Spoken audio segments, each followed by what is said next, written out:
Hello. Hello, everyone. Just wait 1 minute till everybody gets connected here.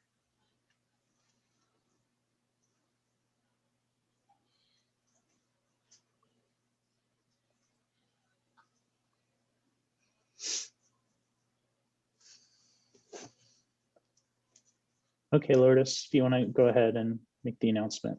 Yes.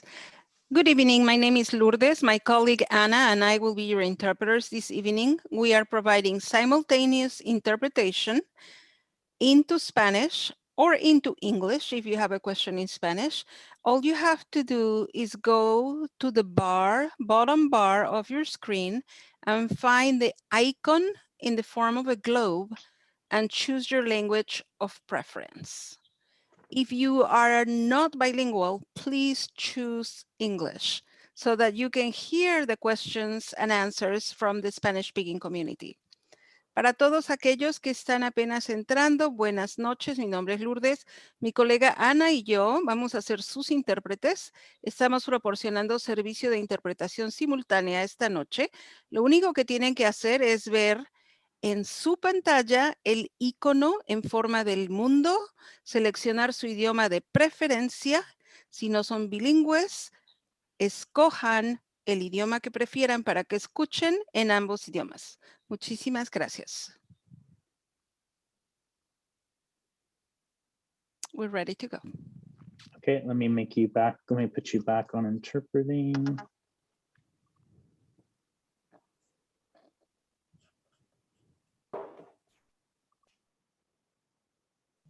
Okay. Okay, Matt, go ahead. Okay, good evening, everyone. Welcome to the meeting this evening. We're really glad that you all could join to talk about the general plan. This is one of a series of meetings that we're having to talk about the general plan and the land use alternatives, which define the future land use vision for the city. I am going to give a brief presentation, and then we can go into a question and answer. Before we do that, I would like to know from everyone about whether they have participated in a previous meeting or whether they have read the briefing book in either Spanish or English. So if you have read the briefing book or participated in a meeting, if you could go down to the icons on the bottom of your screen and give the thumbs up if you've read or attended a meeting before, and I'll just show you. So Leanne has, Rosanna has, Alicia, Carol, okay, Sandra, great. Okay, so some of you have, and then for those who have not participated in any of the meetings, welcome. Or read the briefing book, welcome. We're really glad you're here. This is a really important document for the city of Thousand Oaks. Has anyone participated or heard about, for those who didn't give the thumbs up before, has anyone been involved in the general plan update or know what the general plan is? So if you could again give the thumbs up. Okay, so some of you have, about half of you have. And then if you have never been involved in anything before, can you give me the thumbs up?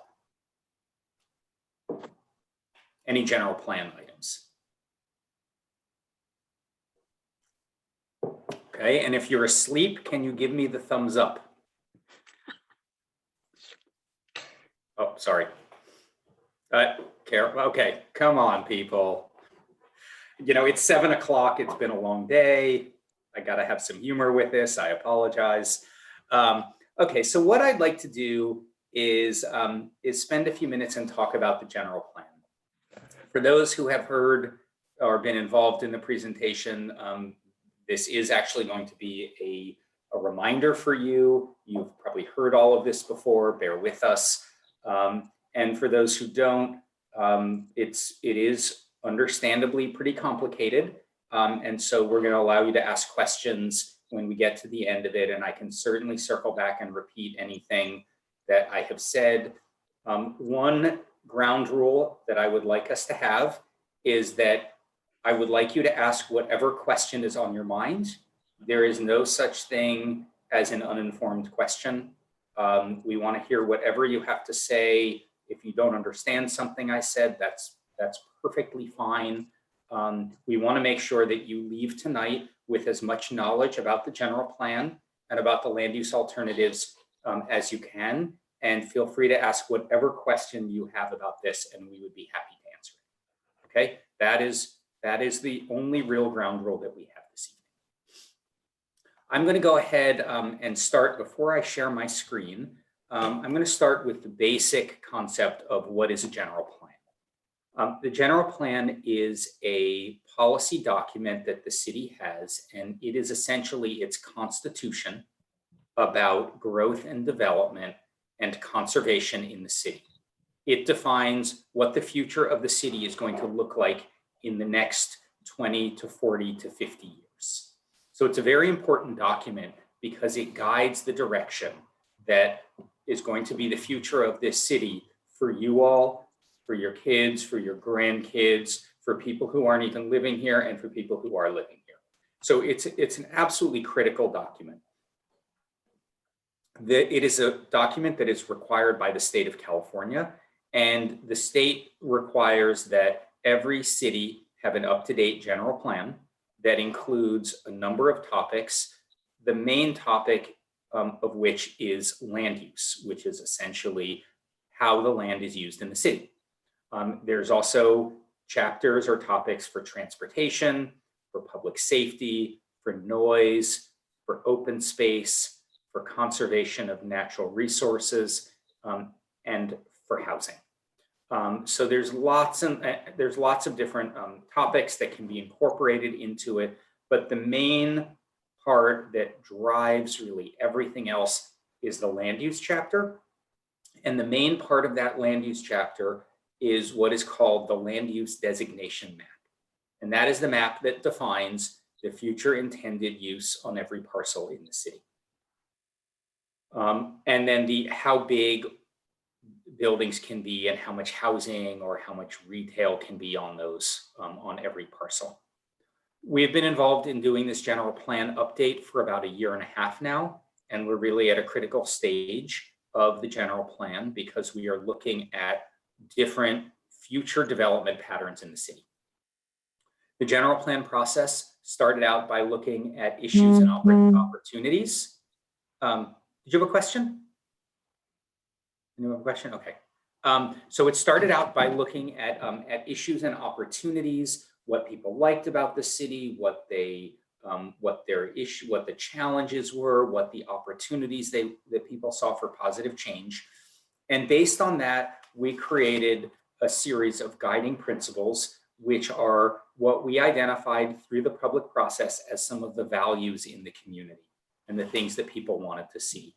And those included a family-friendly community with a high quality of public services, high quality parks and open spaces, the ability to live in the city regardless of income or stage in life, a diverse economy so that people can have jobs and good education, safe and convenient mobility options, and then an active and involved community, and among other topics. And all of you are really involved now, and so you're part of that active and involved community. I am going to share my screen so that you all can see some of the pages from the briefing book, and then I am going to we'll go through and talk about some of these topics. Okay, can you all share see my screen here? Okay, great. I want to start with this map, which is the existing general plan land use designations. So again, this is the map that defines what the intended future use of every parcel in the city is. The plan that we are working on for land use was developed in 1970, so 51 years ago. A lot has changed in the city since 1970. There's a lot more people, there's a lot more open space, there's a lot more jobs, and you know, everything, the whole world around us is really different. So this is a map, and I'm just going to walk through this really quickly to just talk about what some of the colors that you see. So the dotted line that you see around the edge here, around the colors, that's the city limit. So that's how big the city is. That's the jurisdiction of the city. Every color on the map represents a different potential future, a different land use in the future, or what that land use is. And so green is open space and conservation.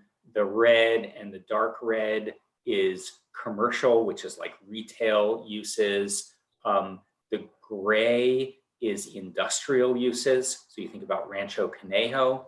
And then the tan and the yellow colors are residential, and the blue is public facilities. So you see this big blue area up in the north side of the city, that's CLU. So you can kind of begin to see some of this kind of red maroon color right through the middle. Can you guys see my cursor too? Okay, so this is Thousand Oaks Boulevard. And then here, over here, we have Rancho Canejo, and then you can see the 101 freeway sort of snaking through the city. So that's just to orient you about sort of the overall, the city itself. Okay. During the process, we asked the community to identify areas where they thought potential new development could go. New housing, because we heard a lot in the process that housing is really expensive in the city, and that people want more housing for people who work in the city, for maybe people who are teachers or students at CLU or who work in the hospital and can't afford a $700,000 or $1 million house. So people said, we want more housing.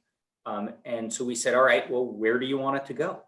And so what they did was people identified areas of the city where they thought new development could go, whether it's housing or jobs, or even open space, or retail or entertainment areas. And so what we ended up with is this map here, where we have the areas in purple, which are the primary areas that people identified as potential locations for some new development. And then the numbers, the 1 through 7, are what's called village centers, or urban or village centers, where we could potentially add a little bit of housing. And so we focused our work on these areas. The rest of the city, which is about 92% of the total land area in the city, is expected to see very little, if any, changes. So any potential change is really identified predominantly in these purple areas. So that's what you see here. So this is the map of what we call the areas of stability, where you see the green here. So this is open space, and then the yellow is residential. And then you see these blank areas throughout the city here that are the ones that we're going to be talking about tonight. I want to just point out that you see these kind of areas that are hatched here, and here, these 3 areas. These are actually unincorporated county lands that are completely surrounded by the city. So we are not talking about these areas this evening. So these are unincorporated areas, so they are part of the county and not the city, so they have county services. But if you live in those areas, you're going to feel like you're living in the city, but we're not talking about them this evening because they are controlled by the county.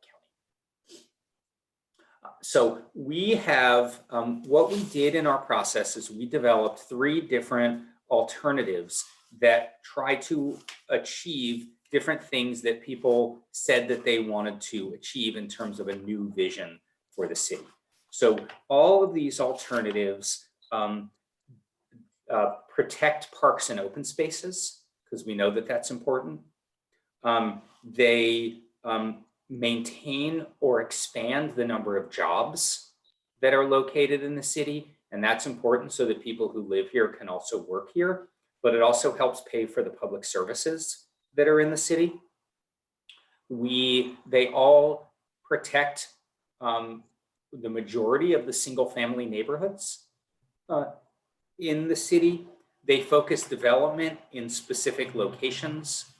They allow for multifamily housing so that there's more housing, a diversity of housing compared to what is here now. They add mixed use development, which is, imagine a building that has ground floor retail uses with residential above, or maybe a retail store with residential right behind it. Those are mixed use areas. They create a walkable downtown and then little pockets of walkable areas throughout the community. They have higher density development, so slightly taller buildings that have more units in each building in different locations. We explore where those could be. And they all try to achieve a high quality of life in the city while maintaining the great quality of life that's there now. And so this alternative is when I'm going to present 3 alternatives, and then we're going to walk through the pieces individually. So this alternative tries to focus the multifamily housing and the mixed use development in a couple of key locations. First, it takes part of Rancho Canejo and allows residential or mixed use buildings, as well as an area south of the freeway in Newberry Park. It takes the area, if you see where my cursor is, this is the Thousand Oaks Mall. It takes this area and focuses development here, and then along the west side of Thousand Oaks Boulevard. It focuses development around the Civic Arts Plaza and the downtown, and then at the intersection of Thousand Oaks Boulevard and then Westlake. Alternative 2, as opposed to concentrating development, spreads development out a lot more. And so it moves a little bit where some of the centers and the concentration is, but really tries to spread it out and allow for more flexibility of mixed use development, so residential or commercial, or both in a building, and it spreads that out throughout the city a lot more. And the mixed use color that we have here is in purple. So you see a lot of purple on the map here around Rancho Canejo, around the Oaks Mall, Jan's Marketplace, and then all down Thousand Oaks Boulevard. And then the third alternative is really focused a lot on jobs. So it expands and adds more jobs to the greater Rancho Canejo area. It creates a job center here, partially where the mall is, and the red is commercial and the gray is industrial or jobs. And then it creates a bigger job center over here on the east side of the city by allowing more intensity of jobs in this area over here. And then it also includes higher intensity mixed use development along the Thousand Oaks Boulevard corridor and on Moore Park Road. I have mentioned these terms, this term land use designation. Land use designation, again, is the intended future use. And so I'm going to be using some of these terms throughout the presentation, but I'll run through these really quickly so you get a sense of what I'm talking about. The land use designations are divided into 5 different categories: residential, mixed use, commercial, industrial, and institutional. And within each category, there's multiple types that allow either different things or at different densities of development, different heights when I say density, it's more housing units within a set area. And so the residential, starting with the residential, we have neighborhood rural, which is the really low density, and then neighborhood very low and neighborhood low, and then going into sort of neighborhood medium, which is maybe a single family home or a duplex, so 2 housing units in 1 building. Neighborhood medium, which is like these row houses or small apartment buildings. Neighborhood medium high, which is about 3-story buildings or townhomes. And then neighborhood high, which is buildings that are 3 to 4 stories tall. Then we also have mobile home exclusive, which is just mobile homes. The next category of designations is the mixed use. And there are 3 categories of mixed use, which increase intensity as we move through them. The mixed use low allows for 50 buildings that are 50 feet high, which is about 3 to 4 stories. Then there's mixed use medium, which is just a little bit higher at 58 feet. And then mixed use high, which goes to 68 feet. We know that the city is generally low scale and low density, but if you allow slightly higher densities in buildings and higher heights, you can get more housing, and that housing can be less expensive because it's cheaper to build per unit, costs less to build per unit. And so because we heard about that a lot of people wanted multifamily housing and housing that is more affordable, we propose some locations that have higher density development while maintaining the character of a lot of the city. There are also commercial and designations, and commercial is like business, types of businesses. And we have 3 different types of those. Commercial neighborhood, which is like neighborhood retail areas, like smaller scale. Commercial town, which is like shopping centers. And then commercial regional, which is small office buildings and larger retail areas. There's also 2 different types of job areas, industrial low and industrial flex. The industrial low is, think of 2 and 3 story buildings that are surrounded by landscaping. And then the industrial flex allows for taller buildings, 5 stories, about 75 feet. And those are what we might think of as office buildings. There are also institutional uses. So there's just institutional, which is for like schools and for like city hall. There's parks, golf courses, and open space. And then we have utilities and flood control. The majority of the land use designations that you'll see in the maps that we're presenting are the mixed use categories, the commercial categories, and the industrial categories. The rest of them are really in the residential areas, and then public is allowed. The institutional uses are allowed everywhere. Okay, so I'm going to go through the rest of these rather quickly to just tell you what the differences are, and then we can circle back and move into some of the alternatives. So this area that we're going to focus on first. Esta área en la que nos vamos a enfocar primero. I'm sorry, I missed.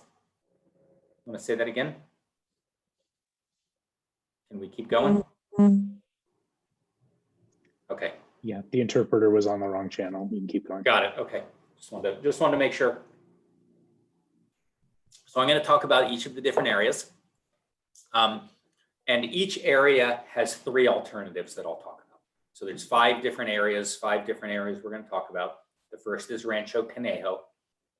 Just to orient you, this is the freeway, the 101 freeway moving through here. And this is Amgen and the job area that we see over here. So this alternative looks at creating mixed use development over just to the west of the jobs area right now. And what this does is the idea is this would allow people to live, to build housing so that if they wanted to, people could live right next to where they work, or they could live near the freeway so they could have easy access. There's mixed use development on the south side of the freeway. And then this area where it's number 4 here would allow for hotels and retail and some small office buildings around Ventura Road. Alternative 2 has a different approach to this area. It maintains all of the gray, which is the industrial, as it pretty much is now. But then it takes the area where I think there's a Lowe's over here and the commercial areas, and allows those commercial areas to transition and keep commercial, but also to allow housing. So either to add multifamily housing adjacent to the retail, or add vertical mixed use, so ground floor retail with residential above. The same thing happens with the area at the intersection over here. You see area 3, and all of this purple is allowing for mixed use development. And then in the area 4 here in the red, this area maintains what is there now, which is commercial. Alternative 3 focuses, as I had mentioned before, focuses more on jobs, and it leaves the entire area north of the freeway, north of Highway 101, for the most part, for industrial and commercial uses. And because it's leaving that whole area for industrial and commercial, it expands the amount of mixed use or residential that's allowed south of the freeway. And so that's what the approach to this alternative is. For the Moore Park Road and West Thousand Oaks Boulevard area, alternative 1 focuses development and focuses potential future development on the Oaks Mall. One thing we heard a lot throughout the process is that the Oaks Mall is an opportunity for something new and different for the city. Right now, the mall is there, but like many malls across the country, it's struggling. And in the future, it's likely that it's going to have to convert to another use because the mall will not survive. So the question is, what should be there? What's your vision for what the future of this area should be? And the same thing with the Jan's Marketplace, which is an area that is currently, doing okay now, but we know that it could be re-envisioned as something a little bit different in the future. So that's one of the questions that we're asking. So if you see in area 1, these are different scales of mixed use development. So it would allow the mall to change and create like a new neighborhood with multifamily housing and retail. The same thing could happen around the Jan's Marketplace, although it's more likely a lot of the retail would remain and townhomes or small apartments could be built on part of the site. And then it focuses another area around, and I always forget the name of this street here. I'm blanking on it. Michael, help me out here, or Ian. What's the street moving in right here? Okay, I'll think of it later. The area where the, sorry, it's been a long day, where the new project is going in at the 299, and then where the Torrential Hill Brewing Company and the big parcel that's like the Christmas tree lot, that area over there would be mixed use development with commercial uses located along the freeway, and then continuing on the east side here, commercial uses on the east side of Moore Park Road. Alternative 2 expands the amount of mixed use development. So it takes the entire area along Thousand Oaks Boulevard all the way to the 101 freeway and allows that to be mixed use, the whole Oaks Mall area, and then along Hillcrest here, it allows that to be mixed use. And then and then all along Moore Park Road is mixed use. So instead of having some mixed use and some commercial, this alternative adds a lot of mixed use and gives flexibility to every property to do what it is that they feel is best in that area. The third alternative, as I mentioned again, is more jobs focused. And so this area would maintain, you see this red here, would sort of maintain commercial uses, so retail or some office buildings. And then this is what we call the thumbnail. Looks like this whole area looks like a thumb. This area could allow for housing, and that's what this yellow color is, where or orange color where the 1 is. It would expand the jobs here on the north side of Hillcrest. So instead of having some commercial, some mixed use, it would allow for more office buildings here. It would create these higher intensity nodes on Jan's Marketplace, and this is the highest intensity use. So up to 60 dwelling units per acre, or 5 stories here, 68 feet here at Jan's Marketplace, and then the area around where the 299 project is, and then the rest would be mixed use over here. And number 4 is it allows for slightly more intense development, so more multifamily housing within this neighborhood north of Hillcrest, back in here. The next area is for downtown and central Thousand Oaks Boulevard. These concepts tend to be a little bit more similar moving across, where this one allows for mixed use development. And you can see the photos, the numbers correspond to the character of the development. So it would allow for multifamily housing. This is where the Civic Arts Plaza is, right where 1 and 2 are, some public gathering spaces, and then mixed use along Thousand Oaks Boulevard. Alternative 2 is pretty similar, except it allows for slightly higher intensity development. And this would be the previous one. The light purple here is the same as what's allowed now, which is 3 to 4 story buildings and 30 units an acre. This alternative 2 allows for 4 story buildings and 45 units an acre. And again, by allowing slightly taller buildings and slightly more density, you have the chance for more multifamily housing.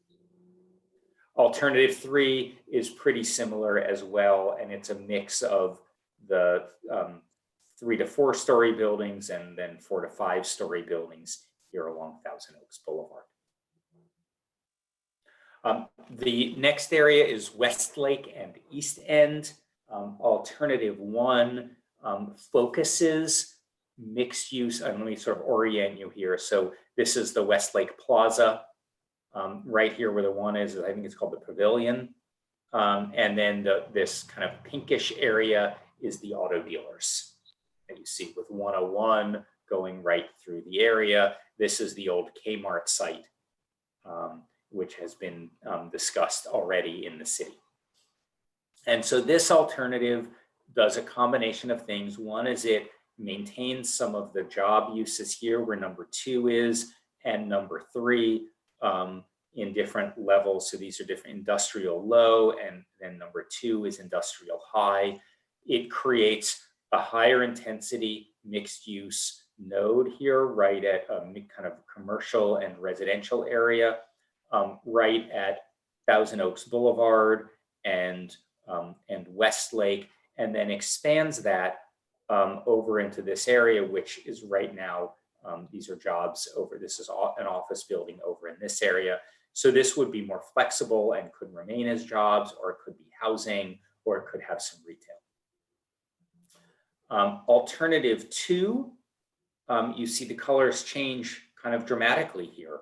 Alternative 2 explores a different concept, and that is to keep a bunch of the area as commercial and focus the potential for new housing in this area where there was currently a lot of industrial or office uses, and then where the Westlake Plaza is. And the idea behind this is that it creates this buffer between, it allows more housing, but creates a buffer between the predominantly the single family areas here and then the freeway. So it's sort of a transition, and then focuses development here, multifamily development here. Alternative 3, and this is the jobs focus one, where there's more jobs. It increases the intensity of the job development and keeps this entire area on the east end of Thousand Oaks Boulevard as jobs, and then expands the potential for jobs over where you see number 4 here. It expands the potential for jobs here, and then creates a mixed, kind of an intenser mixed use development at Westlake and Thousand Oaks Boulevard, while also maintaining the character of the Westlake Plaza, where the Gelson's is over here. It maintains the character there, and doesn't allow any residential to be built or mixed use to be built in that area. So again, different approaches to how to think about the ideas that people have presented to us as concepts. The last slide that I want to present is these village centers. And so you can see the numbers 1 through 7 on the map. And during the process, community members said that we should explore the retail areas throughout the city and see if there's something that can be done different to them. Either make them better retail areas, make them more kind of with more open space and more meeting places, or maybe even allow some residential in those areas for the ones that maybe aren't doing as well. And so we presented 3 different alternatives for how to think about these village centers. The first alternative is a mix of, and I just need to make sure I'm getting this right. So this would allow alternative 1 would allow some of the village centers to become mixed use and allow for residential uses. And then others would remain as commercial. So they would just remain as shopping centers. So this is sort of some of each idea. Alternative 2 would keep everything as commercial. So no residential would be allowed, and they would just remain as shopping centers.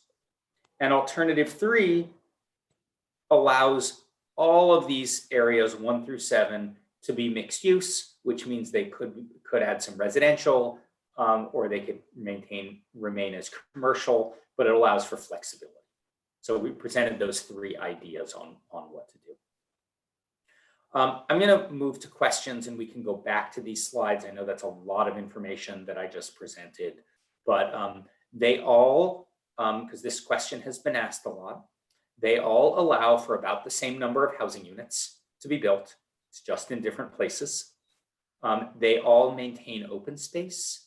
They all do their best to preserve and maintain some of the character of the existing single family areas. They all allow for an expansion of jobs, but the third alternative allows for more jobs, for a greater expansion in the number of jobs. And what we tried to do was not say that you should pick alternative 1, alternative 2, or alternative 3, but really explore ideas that came about throughout the process. Moving forward, there's a survey that is online that asks a bunch of questions about each of these different areas that we would want you to answer. And then based on that information, we're going to come up with a preferred alternative that's going to be reviewed by the public and then ultimately reviewed by the city council. So this is not the only opportunity to provide comments, but it is an important opportunity to tell us your overall direction that you would prefer. Okay, I'm going to stop sharing my screen now, and I'm going to take a sip of something cold because my throat is hurting. Okay, so why don't we move into question and answer. Again, I really want to point out that I just presented you all with a huge amount of information about general plans and what could happen in the city. And I know it's a lot to take in.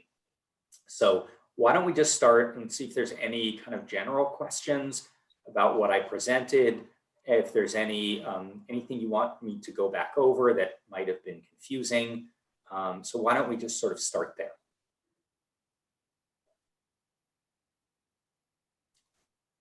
Are you ready for your quiz on what I said? No? Okay. Are there any specific questions about what I presented, about any area? There's a hand up. Alicia is raising her hand. Oh, Alicia. Go ahead. Hello, hi, how are you? I'm good, how are you? Good. My question is if any plan that is decided, is this gonna help?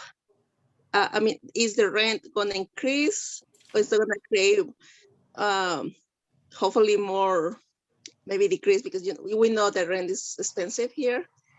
And so I just would like to see, to know if this is gonna help increase or decrease or the rent, or how's that gonna be? Yeah, so that's, Elisa, that's a really good question and a really hard one to answer. So the one of the things that we've heard is that throughout the process, and I think you were one of the people who mentioned this, is that it's very expensive to live in the city. And there's not a lot of different types of housing in the city, and that we need a diversity of housing types so that the people who work in the city, the people who are the teachers, who work at CLU, maybe who work in the hospital, police officers, firemen, that they can all afford to live in the city. And right now it's just too expensive for a lot of people with the incomes to be able to live in the city. And so all of these alternatives are trying to allow for more, for a greater diversity of housing. And by having a greater diversity of housing, we're hoping that housing prices will be a little bit, and the rents will be a little bit lower. There also is a possibility of requiring that some of the housing that is built be for lower income households, and that's called inclusionary housing, and that's something that's been discussed multiple times throughout the process. Ultimately, in the market, if a building is privately owned, the city can't dictate the cost of how much they charge for housing. So the only way the city can address this, and this is really a hard one, because I know it just affects people's lives so dramatically. But the only way is to make sure that there's enough housing in the city, and therefore the costs of housing come down. Okay, Amy, I see you have your hand up. Yes, I hope this isn't a very long answer to this question, and I probably should already know, but what is the 299 project? This is a very short answer. Oh, so there's a project, 299 is the address on Thousand Oaks Boulevard. Oh. Again, the landmark I know that a lot of people know is near where Rancho Canejo Brewing Company on the west side of the city is, and the large lot across the street that has construction, I believe happening now, that's the 299 project. And so that's ground floor retail with residential units above. Okay, great. Thank you very much. You're welcome. And there is some development that's happening along Thousand Oaks Boulevard. There's the 299 project, and then the Lupe's project, which is right near City Hall and the Civic Arts Plaza. Those are really the only two that are moving forward in the 10 years since a plan was done for Thousand Oaks Boulevard corridor, which is important because that means that development and change in the city happens really slowly over a long period of time. And as I mentioned, the last general plan was adopted in 1970. And the city hasn't even reached its full vision and the full build out and amount of housing units allowed allowed in that plan, and it's 50 years later. So it takes a long time for a change to happen and for parcels to have new uses on them. Okay, Sandra. Yeah, I'm pretty new to this process, so it's a lot of information. Yeah. And I have a question. What are the height limits for buildings right now? It's a great question. It varies in the city. So the single family areas, and actually all of the residential areas of the city, the height limit is 35 feet. Ian, Michael, and team, correct me if I get that wrong. Along Thousand Oaks Boulevard right now, they have what's called commercial residential as a potential future use, and that allows buildings that are 3 stories and 50 feet tall. So a bunch of the land use designations keep that 50 feet, and that's what the mixed use low is. The mixed use medium increases that by 8 feet to allow another floor of development and a little bit of variation in the height line of the building, so you don't end up with these sort of big boxes. You can kind of have some up and down. And then the mixed use high goes to 68 feet, which is another floor. And just for the height, so you understand, typically a building will have a ground floor of 15 to 18 feet. And then each floor of residential is about 10 to 11 feet. And if it's an office, it's about 14 to 15 feet. So in 50 feet, you can have a ground floor of retail and then 3 stories of residential above.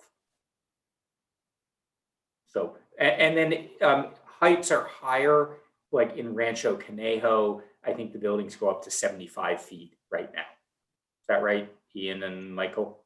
Let me clarify a little bit. Actually, in the industrial zone, which is mostly the Rancho Canejo area, actually it's mostly 35 feet is the maximum. So it's actually kind of a low height requirement relatively for industrial. I mean, the areas like the Amgen campus, yeah, they have buildings that can go in excess of 75 feet, and that's allowed. That's specific to that area, as well as some of the commercial areas like the Oaks Mall and around the Jans. Actually, those properties are also zoned to allow up to 75 feet. So, you know, they're here and there, mainly in the higher building heights are in those kind of core commercial areas. There's maybe a couple of properties down off of Westlake and on the south side that have 75. But then also, as far as the residential goes, 35 feet is kind of is like, let's say, the accepted norm, but technically you can go higher in our multifamily zones or RPD. It's just, for the most part, it's not practical in terms of how certain criteria are applied. So, thank you, Ian. I should have just let you answer that one with all of the details.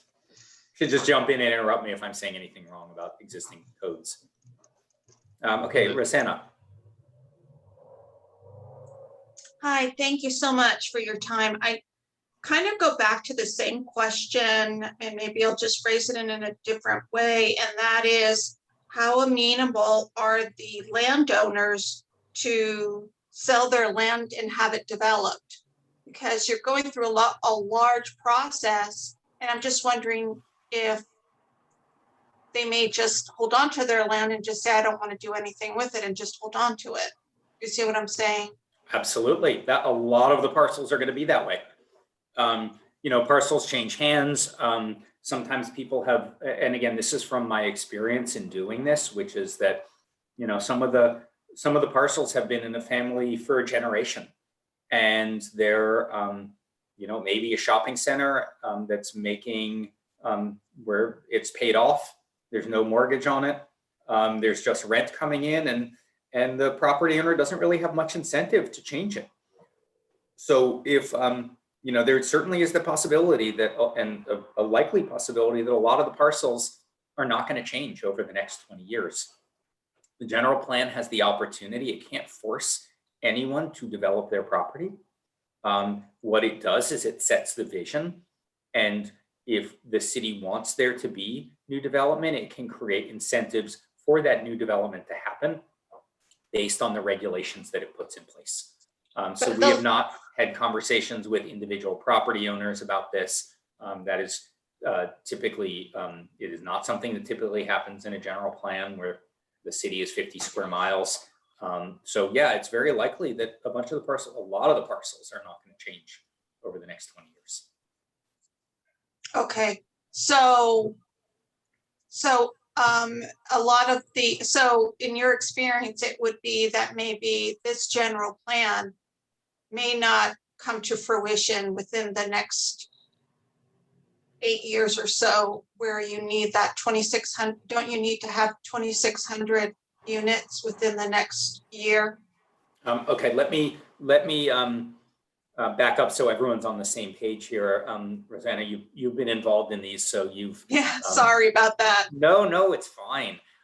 One of the challenges that Thousand Oaks has, and that really every city across the state has, is that the state government is requiring cities to allow for more housing to be built in the city.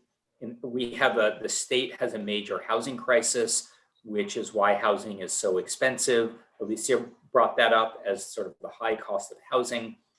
So the state has created a whole bunch of policies that is really encouraging cities to allow more housing to be built. It doesn't require that the housing be built.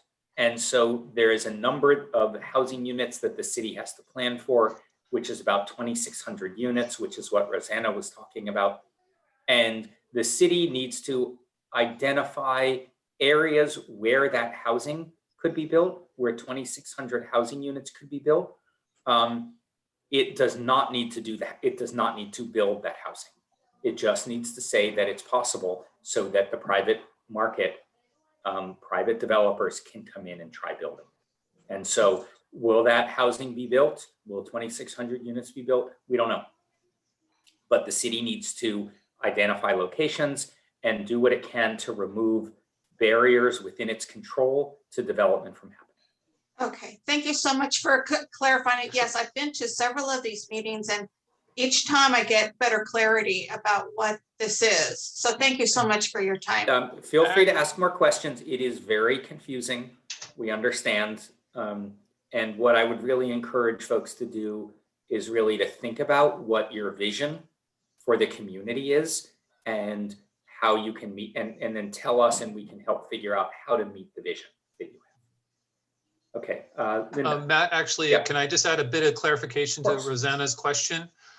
Your first question as far as have we consulted with all the property owners and how do we know if they're willing or whatnot? Well, like Matt, stated, yeah, we're not going to be doing that citywide because that's a huge undertaking. But, for the purposes of the housing element, so since you specifically brought up the next 8 years and the regional housing needs that we need to identify, as part of that process, we will need to engage with the property owners to get a feel, because what we need to do is identify sites that have a higher potential of being developed as housing and identify those. So I just wanted to make that clear. So as part of the housing element, it may not be all properties, but at least the significant ones that we identified for housing, we would be reaching out to the property owners. Okay, that's good to hear. And then because I'm most interested in how we could get more affordable housing in the city. So that was kind of my question too. But I realized just from being at these meetings that that's a whole other conversation and step after this whole process is done. So thank you so much. Yeah, it is, but what is really important to think about in this process is if what you are hoping for is having more housing that is built in the city, that there are things that the general plan can do in order to make that happen. So we know that if you allow slightly taller buildings and more higher density development, parcels are more likely to change. And so that's something that, to consider. So if you think where you want some development to be built, where you want housing to be built, you can identify those locations as with potentially higher densities. Thank you so much. Yeah, thank you. Let's see. Okay, Linda. Hi. I think I still remember what I wanted to ask. Unless I missed it when you explained it, but would you clarify for me what RPD stands for? And then when you talk about incentives, could you give us examples of what those incentives could be? Because for when I look at those land use alternatives, I look at them. It's a lot to look and a lot to learn from them. And I'm a little bit unsure of when you look at the 3 land alternatives, and then when you talk about the 7 village centers, are those 7 village centers something other than the maps that you were calling the land alternatives? Because they are not located along that same strip of land along the 101 freeway. So those, for me, that kind of creates a confusion. So when you're presenting these, you're saying, look at the land use alternatives, the 3 that you call Rancho Canejo, the Tio Moore Park corridor, and down to the Westlake area. Those are the 3 land use alternatives. And aside from it is the 7 village centers that you present.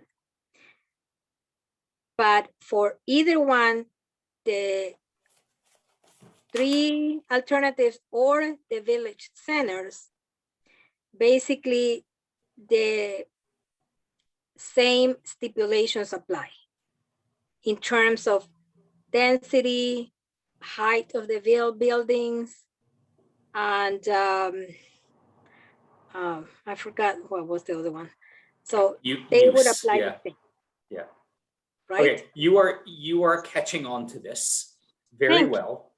Let me, I'm going to start with the last part of it, which is the village centers, and I am going to share my screen here quickly. You can see my screen, right? I get a nod. Yep. Okay, good. So if you see this map here, you see the purple areas, and you see area A, which is Rancho Canejo, B, which is Moore Park Road and West Thousand Oaks Boulevard, C, which is downtown and Thousand Oaks Boulevard, sort of central Thousand Oaks Boulevard, and then D, which is Westlake and the East End. So these are the 4 main areas.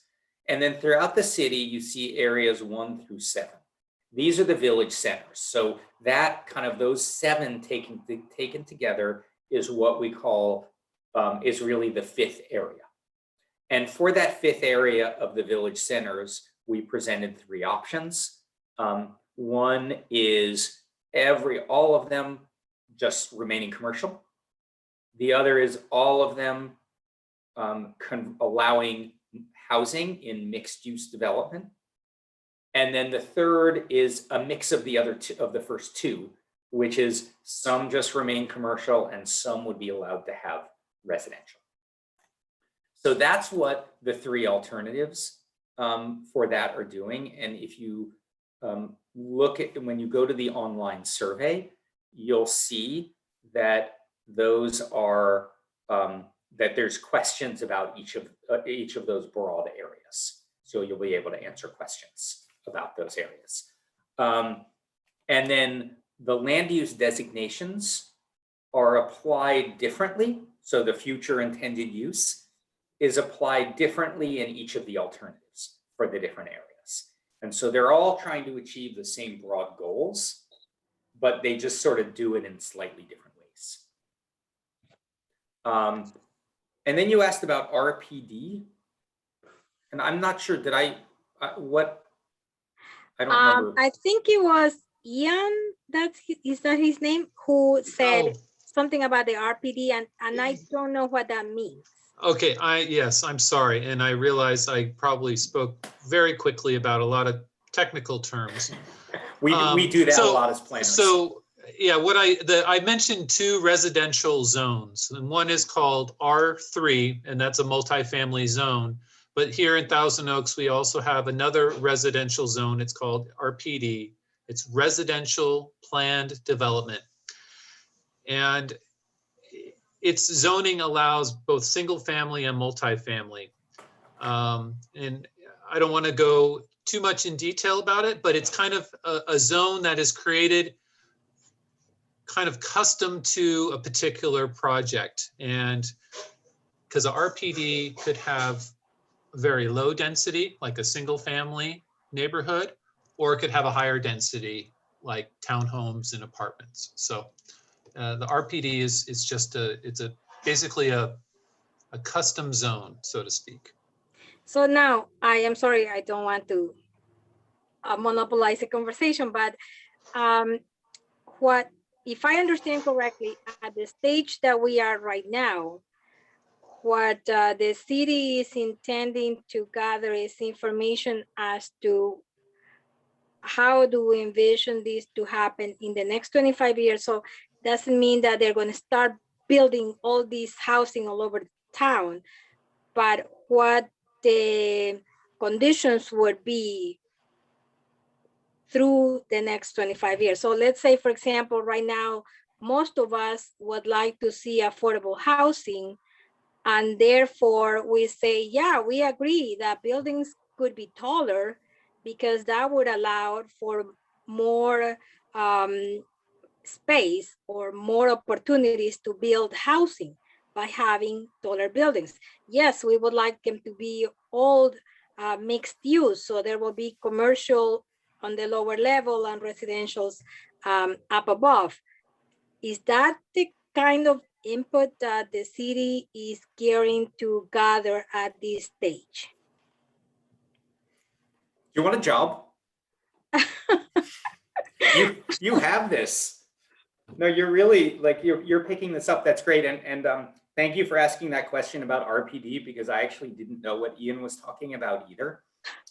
So I'm glad you brought that up. No, you're absolutely right. I mean, and the only slight difference I would say from what you just said is that what we're doing is creating a vision of what the city could be like in the future. And this plan just allows it to happen. It doesn't make it happen. And it's something that isn't just 25 years. This actually is really thinking about in the much longer term. So yes, it's 8 years for the housing element, and then 20 years for a certain amount of growth, which is much less than the maximum. But what we really want to think about is what could the city be like in the future? And if what you want is more affordable housing in the city, typically that translates into higher intensity development in concentrated areas, so that each unit costs less to build and therefore is less expensive.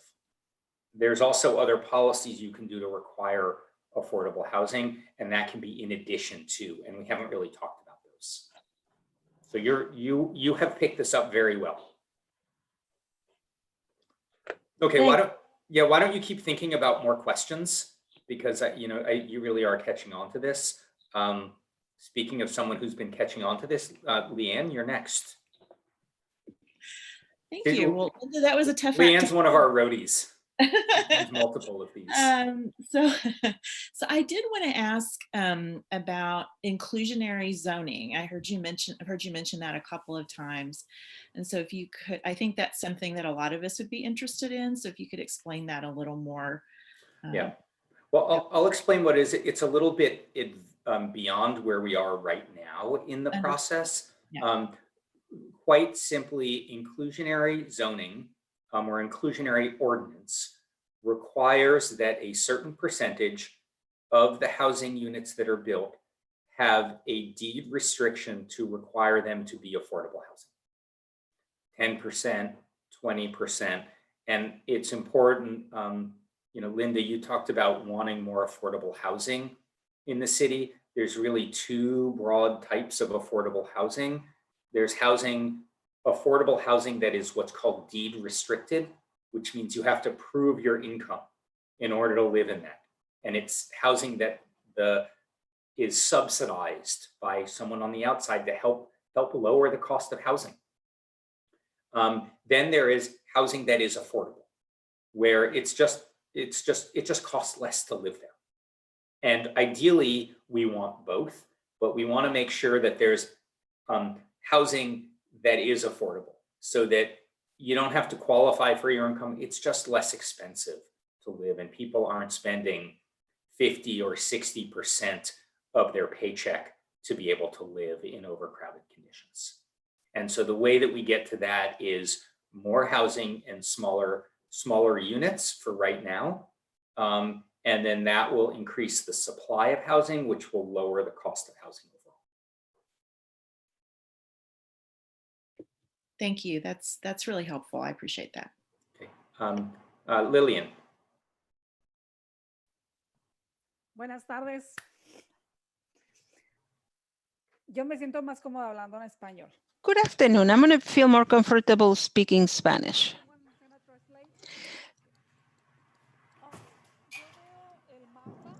I look at the map and I want to be able to understand it in brief.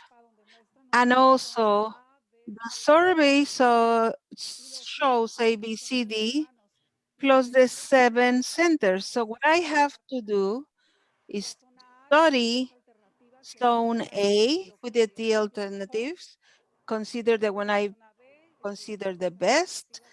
Zone B, look at the 3 alternatives, pick the best, C and D. Those are those changes that we're looking to see. But the changes of the villages from 1 to 7 do not change according to the villages that are already in the city. I want to understand that part a little bit. Okay, so it's about the village centers, because you have Usted it está right. hablando de los centros urbanos, Okay. de las villas, Yep. los pueblos. Sí, se trata de eso. Okay. Let's see. So the village centers. Los centros urbanos o las Lourdes, villas esas. Lourdes, you're still on the English channel. Oh, there she goes. Okay, good. It was working. I was working on my Spanish understanding there.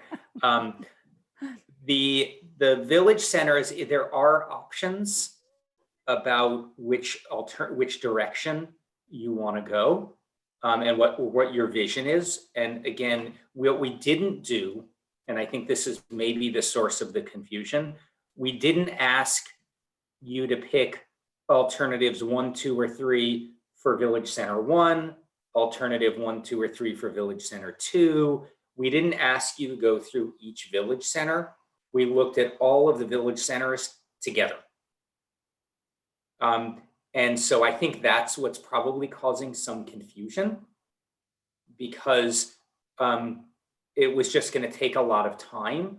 And if there's one area of one of the 7 that you have a particular vision for, that you think should be something, you can write that in the comments and we'll understand we'll read it and we'll know what your vision is. But right now, we're asking you to pick either all commercial, all the 7 would stay commercial, all of the 7 would be mixed use, or a combination of the 2, and that combination of what's mixed use and what is commercial is described in the briefing book in this document.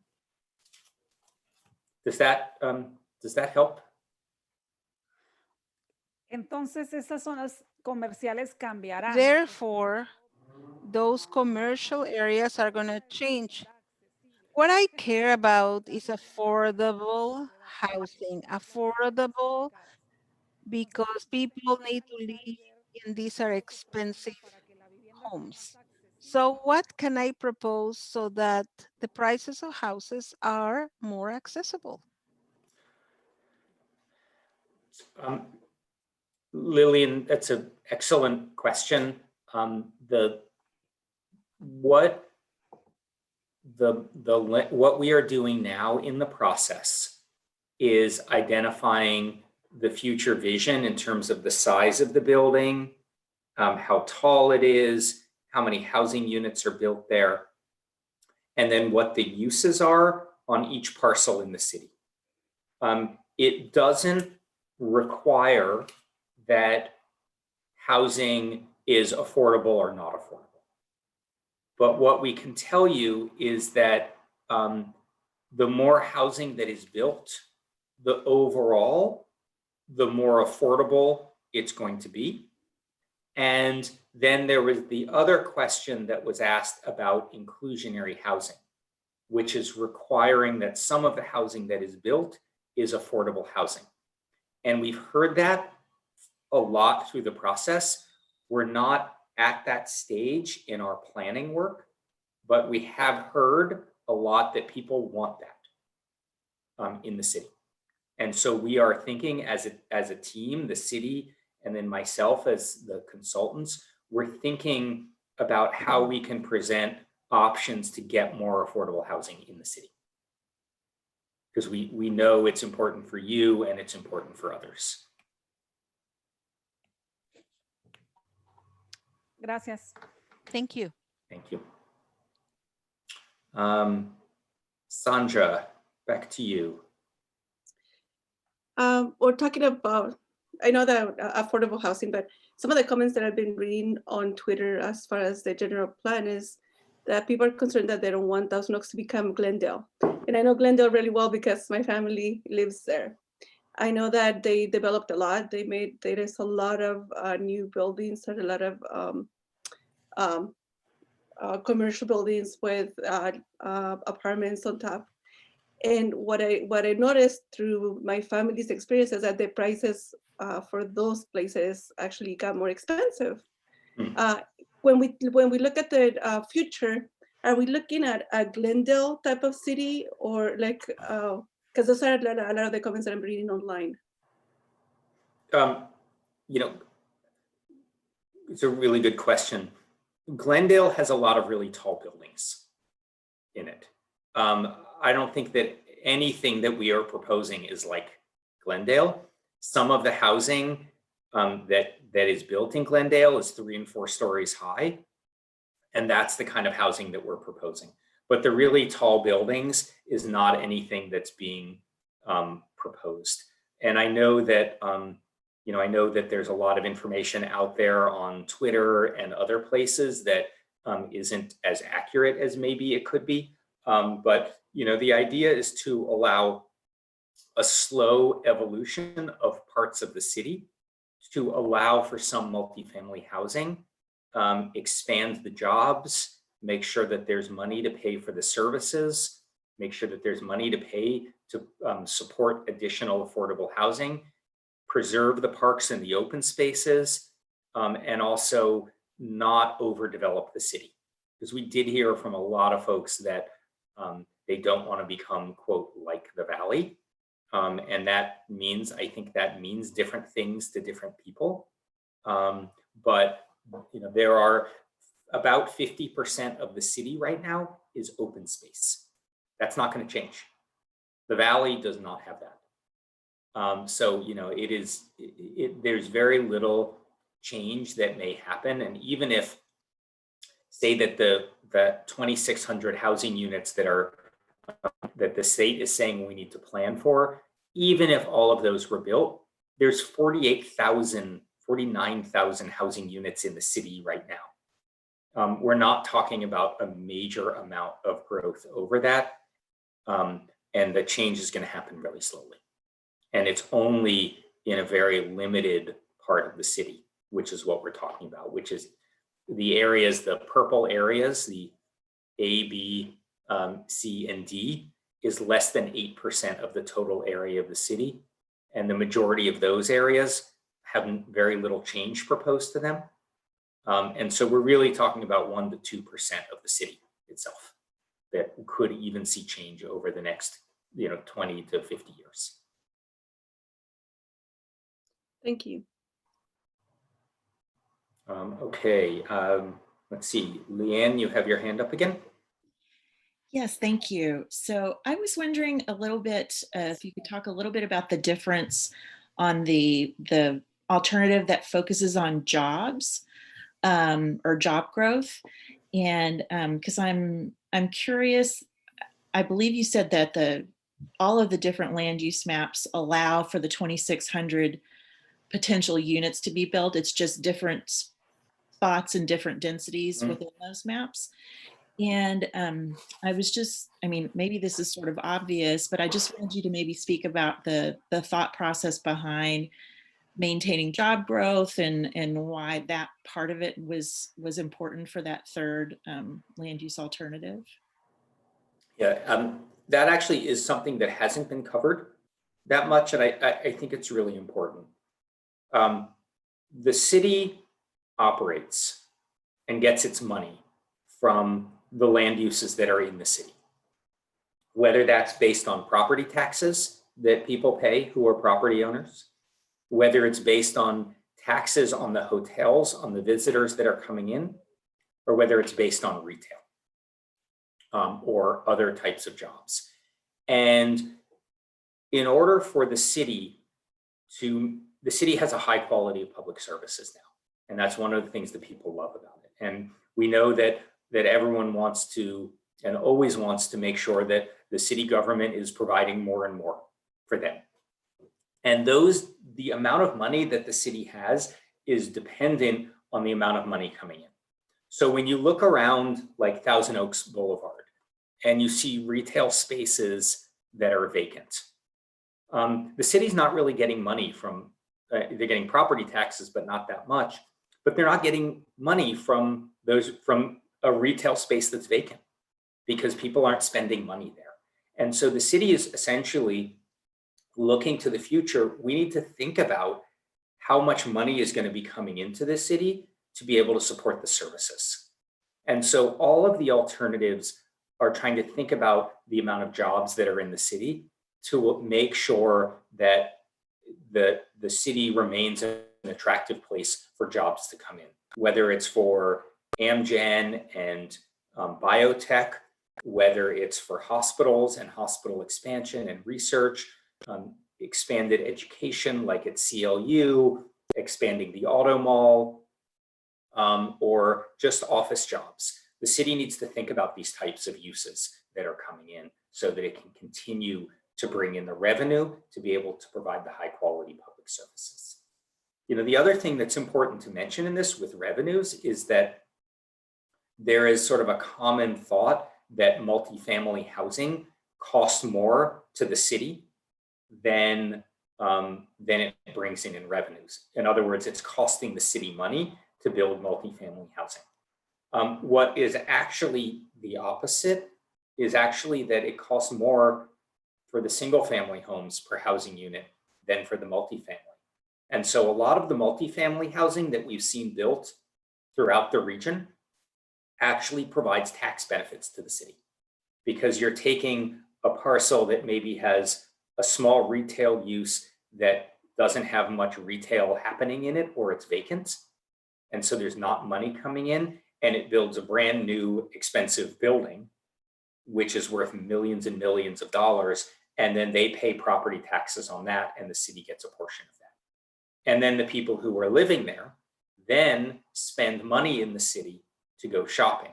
And that money results in more taxes for the city. So there's multiple benefits that start happening when you expand the jobs. And then when you have, for example, these multifamily areas and these kind of nice walkable retail areas, that is actually an attractive type of development that the people who are in the jobs or want to take those jobs at the Amgens, they want that environment to live in. So they'll live in the city rather than somewhere else, rather than in Ventura or Santa Barbara or downtown LA. They'll live in the city so that the money that is made in the city stays in the city. And that's what you want. It's that multiplier.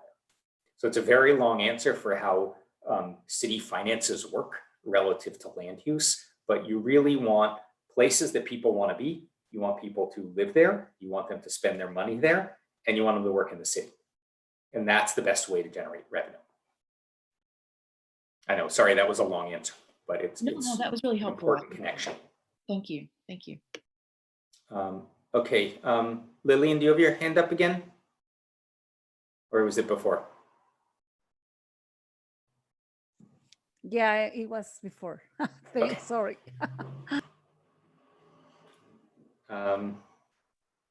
Okay, let's see, I have a few here. Let's see, Alicia, and then Linda. Hi again. My second question is if any of the current buildings or housing are going to be demolished or destroyed or anything like that? No, I mean, it's, you know, it's up to the individual property owners, but what we have found is that if it's a multifamily residential building, they don't get torn down to build something new. So they, you know, I have not heard of a plan to do that, and it's very, very, very, very unlikely to tear down something that, you know, might be 25 units so you can build 35 units. People just don't do that. Thank you. Thanks. Okay, Linda. I'm still curious to know, when you talk about incentives, is that something that the city will determine, or the residents could tell the city, well, why don't you give, I don't know, I have no clue. What does that entail? How does that benefits the population by the city giving incentives, or how does what is the impact of it? That's a good question, and this depends a lot on what's being built and what's the incentive. So let me give you sort of a simple case that we see a lot in planning, and actually this is allowed right now, which is that the state of California has a law that applies to every city that says if you build affordable housing, you can increase the amount of development that the jurisdiction allows. It's called the housing density bonus. So the state has created an incentive for people to build affordable housing. The city can create its own incentives. So the city could say, and just again, really simple, using density, that says, we'll allow you developer, the property owner, to build 5 more units or 7 more units. But in exchange for building that extra housing, you need to build a small park, or you need to build some affordable housing. And so that's pretty specific, but what we really want from you all is an understanding of what you want to see happen in the city, and then we will help figure out how to make that happen. So is there anything that you know, in this conversation that, you know, you've been thinking about that you want to see in the city that maybe hasn't come up before? Quite a bit of the things that I've been thinking about, I have heard and have prompted me to think more about it. Of course, forefront is the affordability, and then comes the accessibility. Because I am a parent of an individual with multiple disabilities who depends on 100% on the care from others. And as much as I would like to, I'm not going to live forever. Chances are that my kid will outlive me and will still need support. So for me, it's extremely important, affordability, accessibility.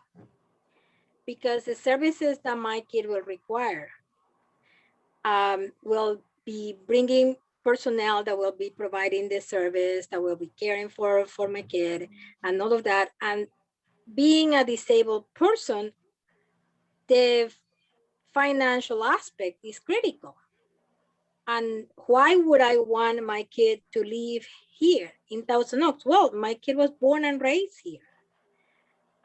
Believe it or not, even in the capacity that many people doubt he has, whenever we go anywhere, we exit the freeway. And when we exit the freeway, his face lights up. He recognizes the area. My child is nonverbal and he cannot use words to tell me, but he recognizes the area. Every turn I take around on the way home, he's fully aware. This is where I live. This is my home. I recognize this place. One day when I'm gone, I could say, ship him to Washington where he has siblings that may care for him or may not.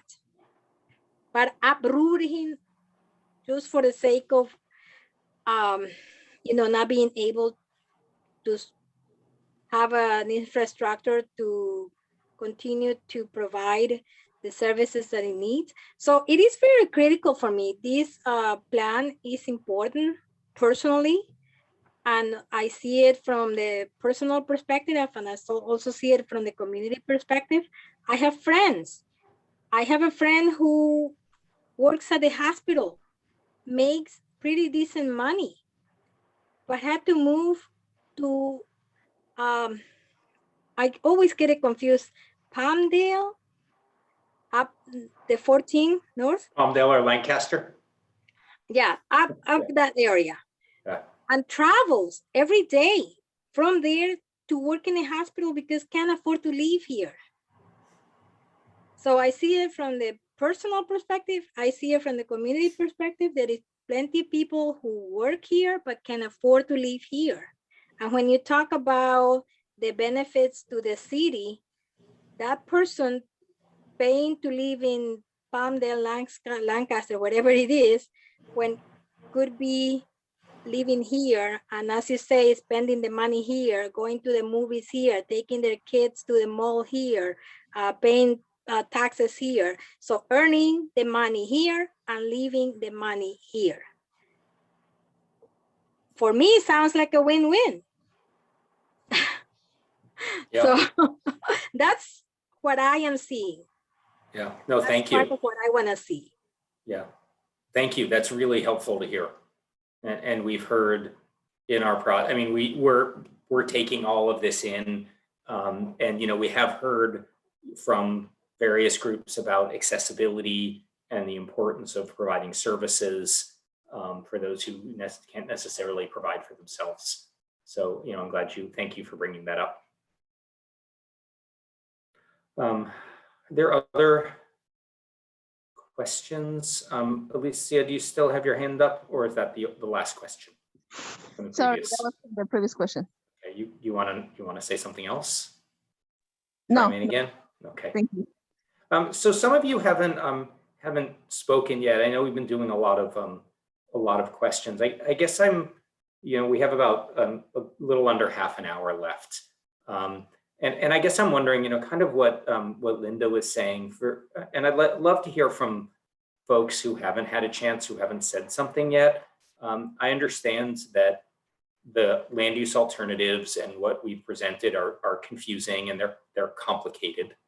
But we've been in this process for about a year and a half.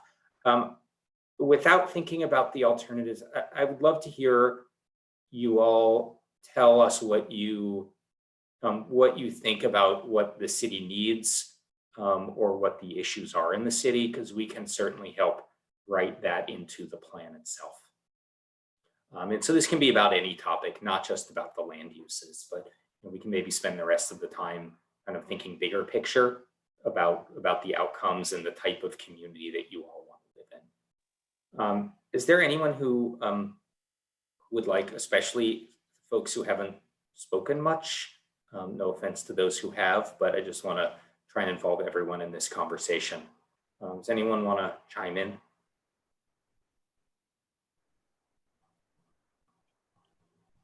Okay, Danielle. Hi. I haven't really formulated the question right, but I live near the Moore Park, Teal Boulevard area on the map. And I've always been concerned about the lack of parks in the area. And I guess my concern is if we are building and bringing in more housing units around here, I guess because the size of the lots are smaller, how are we going to bring like at least some park around here? That I did watch the presentation that was done to the CRPD.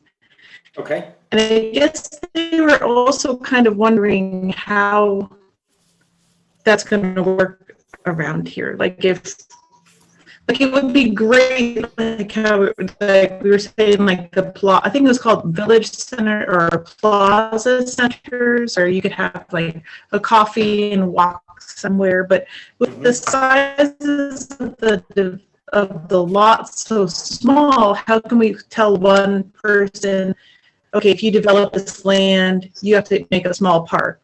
Like, we can't tell each person that. I guess that's my question. Like, that's a great question.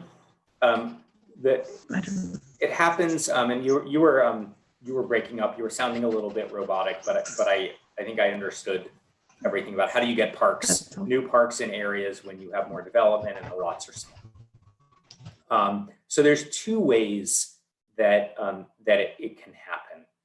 One is that the projects can build parks or open space, public parks and open space as part of the project. And you are right, it's really difficult to do that. If you have a lot of small parcels, 1 acre parcels that are built, you don't really get much park. So associated with development, any residential development is a parks impact fee. So new projects have to pay a fee based on the number of housing units. And that money can be pulled together to help build parks. So that's one thing. So that there is money coming in from new development through the impact fee for parks to help build new parks. Interestingly, the area that you're talking about with Thousand Oaks Boulevard and Moore Park Road actually has some large parcels, like with Jan's Marketplace and Thousand Oaks Mall, that are actually really good opportunities to build a park that is more substantial. So if you think about Jan's Marketplace redeveloping as something different, you could take a portion of that area and have them build a park. And so you actually could get parks that way. The other is, you're right, you need to rethink what a park is when you're talking about areas with multifamily housing or mixed use. Because really, it's not necessarily ball fields. It's more like plazas and places for people to hang out. And so we have to kind of incorporate all of that together. So it actually does present a lot of opportunities in that area. Thank you. Let's see, who else hasn't had a chance to speak? Anything on your mind? What do you like? What do you want to see different in the city? What do you want to make sure that we're not touching and stays the same? I'll say that I as much as I want us to build affordable units, I want it to be open space too. And I'm the designated crier, so I'm gonna turn off my camera because that helps sometimes. Sorry about that. I want my kids to have the same quality of life that they have while I'm here when I'm gone. So that means having a safe, comfortable home situation that they're able to afford, and the services and supports that our city offers to them through, CRPD or the Hillcrest Center for the Arts. I want all of that to stay intact for them, which is why I've stayed here so long, because I like our school district. I love all the services and the attributes of Thousand Oaks. I've stayed here. I've lived here for 40 years. My dad picked a really good spot for us to settle down and for him to retire in. So I just want to make sure that the integrity of the city remains intact, but allows for expanded living opportunities for those who, don't make a substantial amount of money and still want to live here. Like Linda, my kids know the town. They tell me when I'm going the wrong way, if I forget where we're going or whatnot. And the idea of transitioning them to a new community just doesn't make sense. So I've been coming to these a lot, and today was like with Linda's question, because it was similar to one that I had. I didn't understand what the second or the last slide was. I'm grateful she asked that question, because I had that question as well. Today was the first day that I totally understood exactly what to do when I take the survey. So thank you so very, very much for that. Thank you, Carol. Sorry to cry. I always cry. Everybody who knows me, I'm the designated crier of our group. That's quite all right. Tears are welcome. I think you actually you captured in a nutshell with what you said everything we are trying to do with this general plan. And you said it better than I ever could have said it, which is keep the great qualities about the city, allow for more people to live here, don't ruin a good thing, make a good thing better. And ultimately, I think that's the goal overall. I'll tell you, different people have different visions about how to do that. And that's what this process is about. But I really think that from what we've heard, most of the people that I have talked to want exactly what you just said. So thank you for saying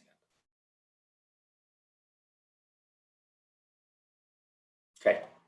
Okay. Carol is a tough act to follow. Who else wants to chime in? Okay, let's see, Sandra, and then Leanne. I'm a teacher and I don't live in Thousand Oaks because it's too expensive for me to live there. So I live in Camarillo. And as far as I know that there is concern also about if there is high density, traffic is going to be a problem, and also parking. What are some of the ways that as planners you can help with that? Well, I have a question for you. Mm-hmm. Do you think it's going to be a problem if there's some higher density development?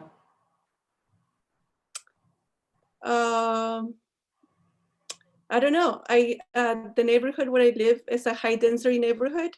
There's apartments, townhomes, and single family homes, but they're ones that are really close to each other.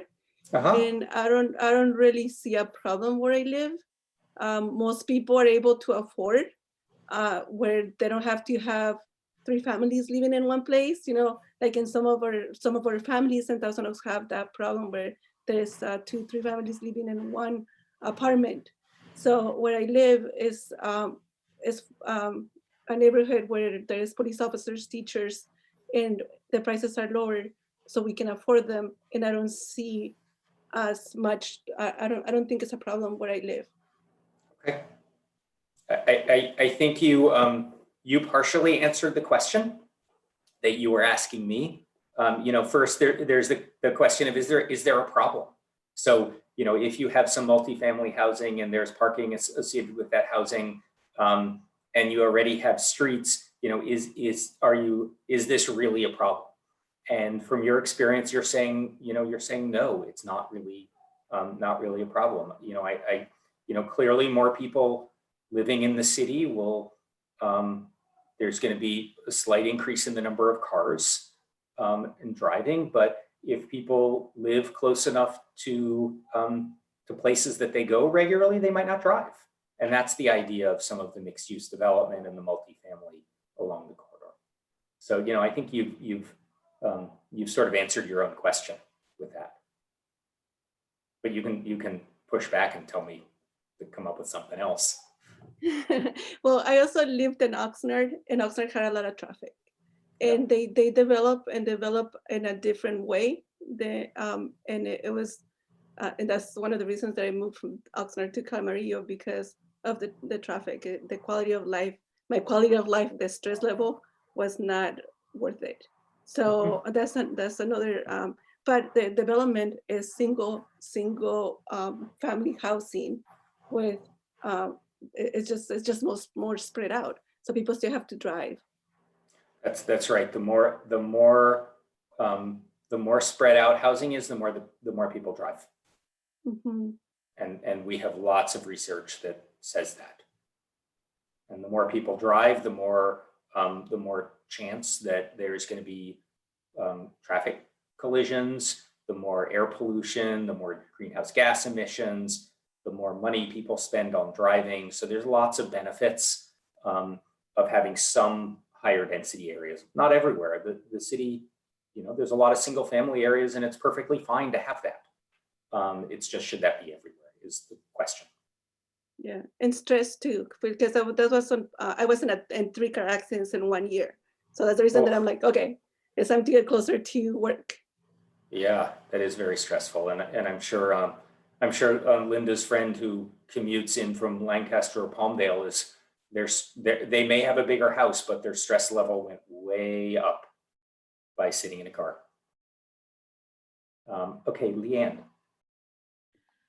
Okay, I'm sorry. I know I've talked a lot already, but when you threw open the questions to broader topics, I had to chime in on this, what Linda and Carol spoke about as well, because sorry, Carol, you started the crying.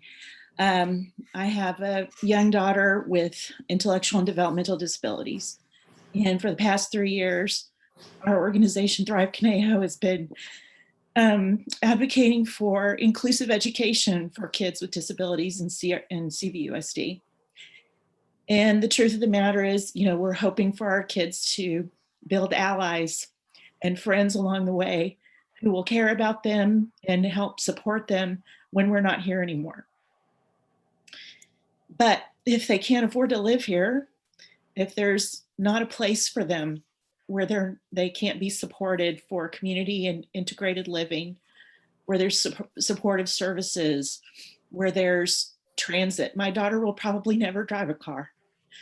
She's going to need to be able to get around the city safely. She's going to need to be able to walk places. And she's probably never going to have a huge income. And so for families like mine, there's not a lot of opportunity and a lot of places for people like our kids to go right now. And so all of those issues, affordability, supportive services, transit, safety for walkability and, you know, bikeability for some, and just thinking about people like that in the process is super important for us and why we're here. So thank you. Thank you. Yeah, I mean, this process is about how do you create community and supportive communities, you know, and some of it is through the land use decision process, but some of it isn't. And we have to keep that in mind with this, that this can solve, you know, part of the problems and part of those issues, but not everything. But it's good to keep pushing them in the process and thinking about them. Okay, other thoughts, comments?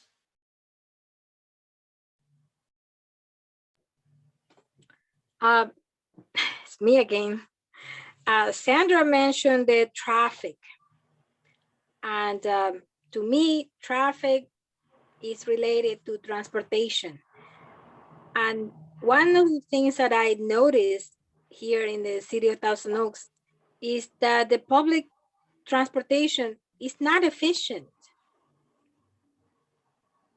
There are 10 families going to the same supermarket in 10 cars.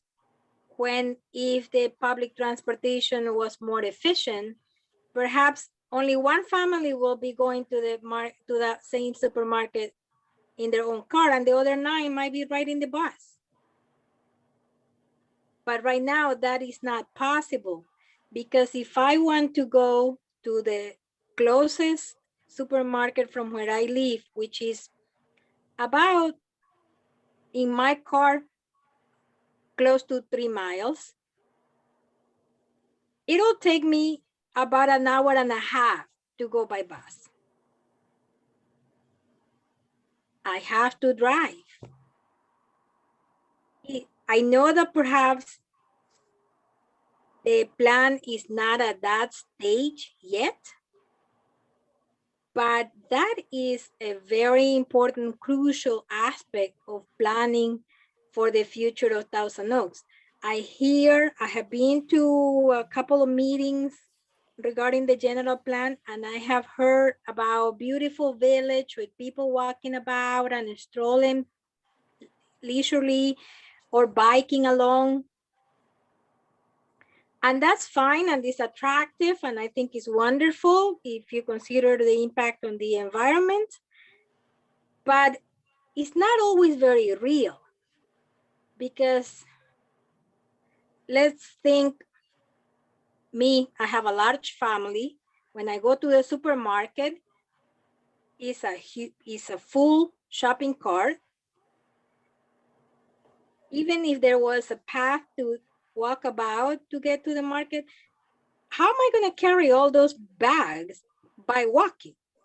There are, the need for transportation is real.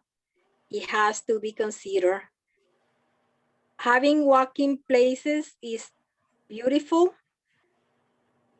but I don't think is the solution to, their solution. So I really, really think that City of Thousand Oaks, the general plan, needs to take a look at the efficiency of the public transportation right now. And we're talking about hopefully creating density,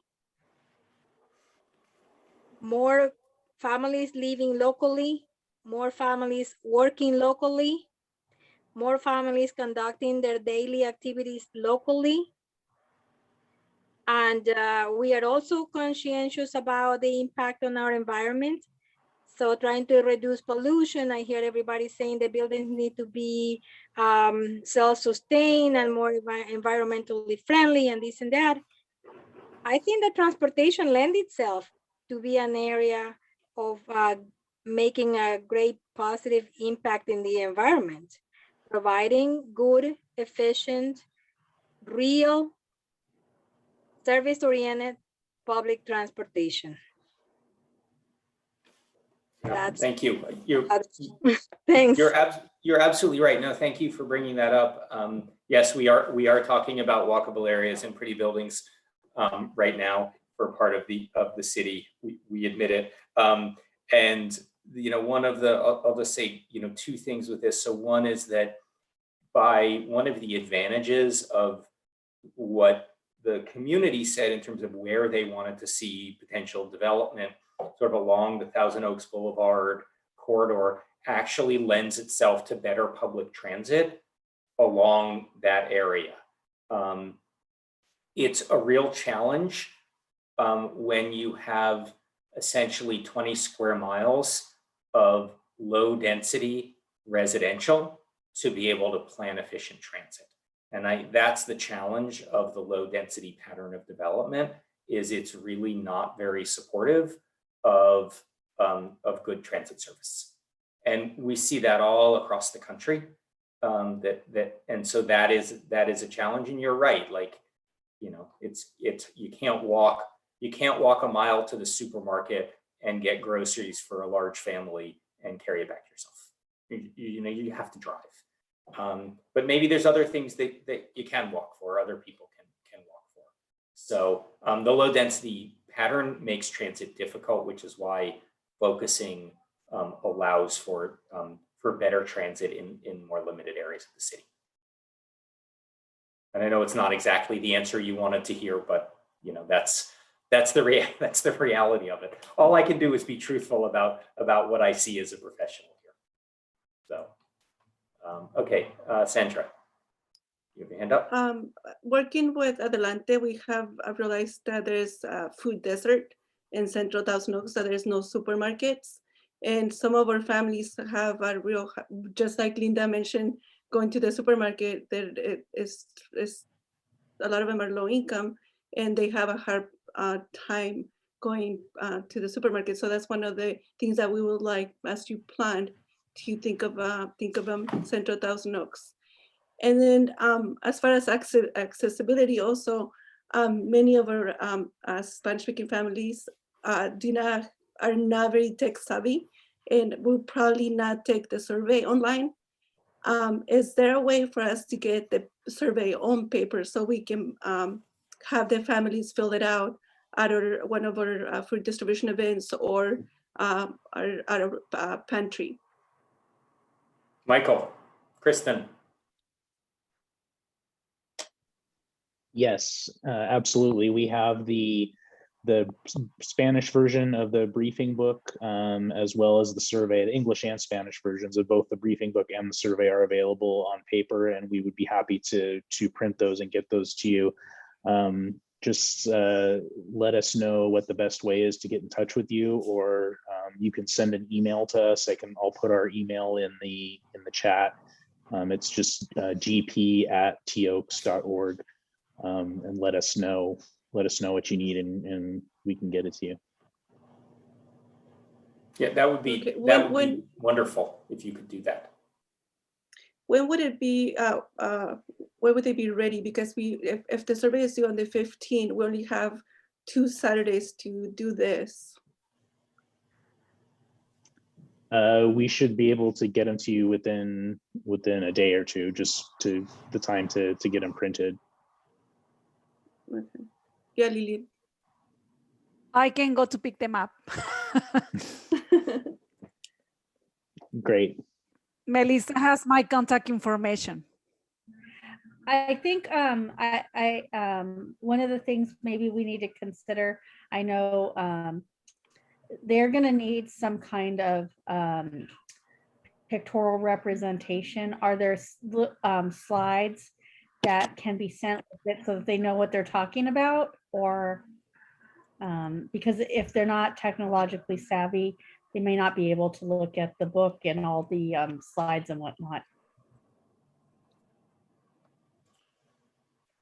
You mean, Carol, do you mean something other than the briefing book in Spanish? Yes, if they're not, I don't know, Lillian, if you think that families are going to be able to look online at the briefing book, or if there's. Well, we have paper versions of the briefing book that we can give. Okay, that's what I was asking for. Sorry, Yes. I wasn't more specific. I think that is something that we're going to need to have as well, right, Lillian? I think that, yeah. Yep. Paper versions of the briefing book and of the surveys. Yes, sir. Thank you. Yeah, great. Can somebody let us know just roughly how many copies you think you might need to hand out so we can start working on that right away? I think we could start with about 300. 300. Wow. 300 of the briefing book or the briefing survey? book or the survey? The survey, and we could probably do with maybe 50 to 100 of books. How many pages is the briefing book? It's big. It's close to 60 pages. Yeah. Oh, wow. Yeah, that's a lot. I think maybe let's go 50 like probably. Maybe, I'm thinking 10, but I'm gonna wait. I'm gonna let everybody else weigh in. That's a lot of trees. Yeah. The problem is COVID. Yeah. Oh, you're right. Yeah. Okay, yeah, because we don't want multiple people touching the same book. So I will say that the minimum 50. 50. And then by the survey, yes, I will say at least 300. Okay. How many pages is the survey? That's a good question. Kristen, are you looking? About 10. Oh, About 10? It's my guess, Kristen. And I think we have to end real soon. Okay. Because we have our interpreters until 9, and it's 9 o'clock now. it How could be about by email. yeah. So let me close really quickly in the last minute. I really appreciate everyone's time tonight and everyone's thoughts. You all have been incredibly sophisticated about this with really complex material and really thoughtful. We hope that we were able to answer some of your questions. If you do have follow-up questions, send an email to the GP at toaks2045.org, right? Did I get that right? GP@toaks.org. GP@toaks.org. Just let us know what questions you have. Please, we'll coordinate with Michael and Kristen to get the survey, and we really want to make sure you all are involved in the process. And thank you all this evening for sharing your stories and sharing your thoughts, and we look forward to keep working with you throughout the process, because there's a lot more to talk about. Okay. Thank you so much. Thank you all very much. Good night. Thank you. Good night. Thank you. Good night. Good night. Thank you.